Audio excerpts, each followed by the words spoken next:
Right now, the big challenge we face is it should not be the responsibility of mothers to be chemical engineers to go shopping for their kids. And that's the way the system works today. That system is broken because chemicals do not have to be proved safe before they're put into the marketplace. Anything on the shelf should be safe. And there are two ways towards that. One of which is to get the FDA and the EPA and the other agencies to adopt modern science instead of centuries-old science. Unfortunately, they're way back in the past, and they're fighting being dragged into the future. Our problems of sustainable chemistry today are not primarily technical, they're almost overwhelmingly cultural. One of the worst things I think we can do is to present people with a problem and leave them with no hope. So one of the things that we want to do here is obviously we have to do a certain amount of awareness, make people aware of the problem to the extent of the problem, but at the very same time we also have to point them in directions and give them pathways that they can continue to explore to address some of these issues, both individually from their own lives, but also collectively, things that we can do together as a community or as a society to move us in a much better direction than we're going right now. I come into this process as a novice. I'm a medical person. I was trained in medicine, but never knew anything about how the environment affects human health, be it personal care products, air quality, even medications that can harm us in some ways, to the food we eat, to the water we drink. And I was overwhelmed. And as I started to make my way through the process and tried to understand where the information was coming from, where the research was coming from, how strong the evidence was, I started to figure out how I would translate the bench research into actionable statements for everyday people who may not have the science background. There are studies that prove that you can reduce chemical exposure substantially. Eating organic can reduce your urinary levels of pesticides. Avoiding canned food consumption can reduce your bisphenol A exposures, as well as phthalate exposures insofar as you avoid food packaging contact. Also, avoiding microwaving plastic or putting plastic containers in machine dishwashers that use harsher chemicals that can erode the plastic coating that's intended to be protective and prevent the chemicals from leaching out.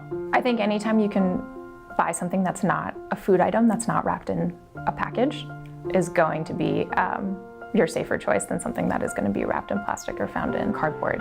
Especially if that food is something fatty, like a cheese or meat. Those things are really good at pulling contaminants out of what they're wrapped in. There's always glass, by the way, as an option. And if you really must use plastic, there's certain recycling numbers to avoid. The numbers 3, 6, and 7 are the ones that are of greatest concern. 3 for phthalates, 6 for styrene, a known carcinogen, and 7 for the bisphenols.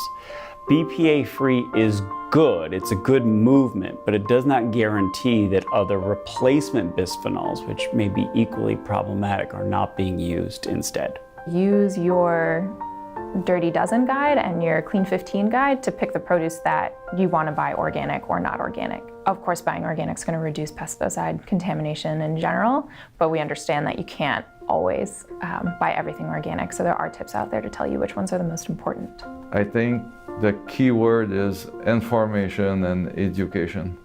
So people can be empowered with taking decisions about things that they want to be exposed or don't want to be exposed, but they need the information for that.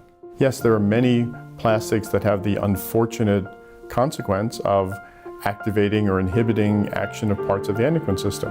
And we would be better off completely if we eliminated those. But using the current whack-a-mole game that we play, where we get rid of bisphenol A and we replace it with bisphenol S, isn't going to get us there. You need green chemistry, right? We need to help chemists to design molecules that are inherently safe, and that's achievable. So, a plastic of the future, which is where my head is mostly, will not make its way to the ocean gyres of the North Pacific because it will decompose, or we have methodologies for managing it after we've used it that is much better than we currently have. It will not be releasing estrogens, and it will be fair in the sense that rich countries that might be using this material will not be doing things that end up harming poorer countries because of the full life cycle of the product.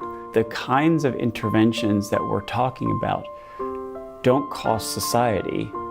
They often require policy decisions and political will. Yes, there are things that we can do in our daily lives to modify behaviors as well. But in contrast, for example, to obesity interventions, diet and physical activity are much more difficult to modify, especially on an ongoing basis.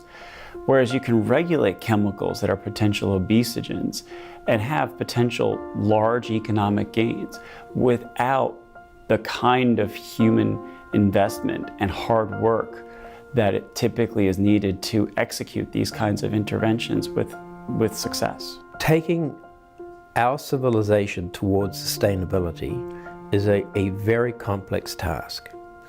Everybody has a role to play. Every sector, every discipline, every person has a role to play. The good news is we do continue to have healthy babies for the most part. And even with all of these subtle and not so subtle changes in our biology, which I think we all admit are taking place, we still carry on. You learn something everywhere. And I learned a very valuable lesson. I gave a talk at something called the National Presbyterians for the Earth Conference once. And I remember their sort of philosophy was, we can't fix anything, but we can stop it from getting worse. And I really think that's the mindset we have, whether we're talking about climate change or whether we're talking about pesticides or extinction rates. Even if we stop now, we can't fix it. But if we don't do something, if we don't keep doing the research, if we don't continue to think about our choices, if we don't think about the future, then we're doomed. If the public gets on board, if they understand where we can go with this, that we can have more prosperity with a better, more sustainable planet, then we have hope for the future. We can start to see light at the end of the tunnel and start seeing these animals come back, these plants come back. There are relic populations out there. They just need a chance. We need to give them the space and the lack of contamination. We need to give them a clean place to where they can do that.